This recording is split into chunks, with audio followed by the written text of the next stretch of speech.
धरती पर जीवन की शुरुआत कब हुई, इसके बारे में अभी तक कई थ्योरी सामने आ चुकी थी, लेकिन पुख्ता तौर पर इसके सबूत नहीं मिले थे। अब कुछ साइंटिस्टों ने एक नई खोज पेश की है, जिसमें बताया गया है कि धरती पर जीवन 4.2 अरब साल पहले ही आ चुका था। वैज्ञानिकों ने आखिरी यूनिवर्सल पूर्वज या लास्ट यूनिवर्सल कॉमन एंसेस्टर के बारे में वर्तमान के जीवों के जीनोम के आधार पर पता लगाया है। ये पूर्वज 4.2 अरब साल पहले अस्तित्व में आ चुका था। इस हिसाब से धरती पर जीवन इस ग्रह के शुरुआती फेज में आ गया था, क्योंकि पृथ्वी के अस्तित्व में आने का समय 4.5 अरब साल पहले बताया जाता है। साइंस अलर्ट में इस स्टडी को प्रकाशित किया गया है। इस खोज से जुड़ी बायोलॉजिस्ट सैंड्रा अल्वेरेज कैरेट्रो का कहना है, उन्होंने LUCA के बारे में यह अनुमान बिल्कुल भी नहीं लगाया था कि वह इतना पुराना होगा और पृथ्वी के निर्माण के बाद कुछ सैकड़ों साल बाद ही अस्तित्व में आ गया होगा। निर्माण के समय की बात करें तो उस समय पृथ्वी का वातावरण बिल्कुल अलग रहा होगा। अगर आज के समय से तुलना करें तो ये बहुत ज्यादा जहरीला रहा होगा। ऑक्सीजन,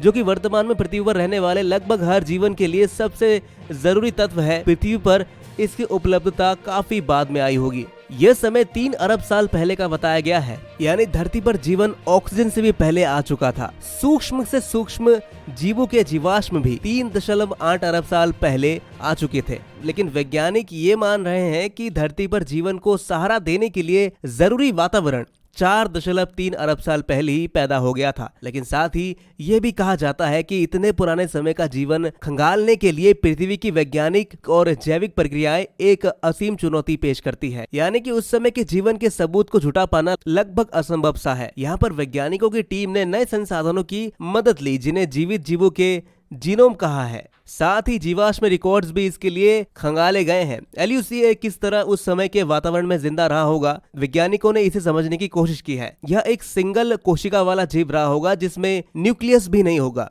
और यह गैर ऑक्सीजन आधारित मेटाबॉलिज्म प्रक्रियाओं पर एसीटेट बनाने के लिए निर्भर रहा होगा।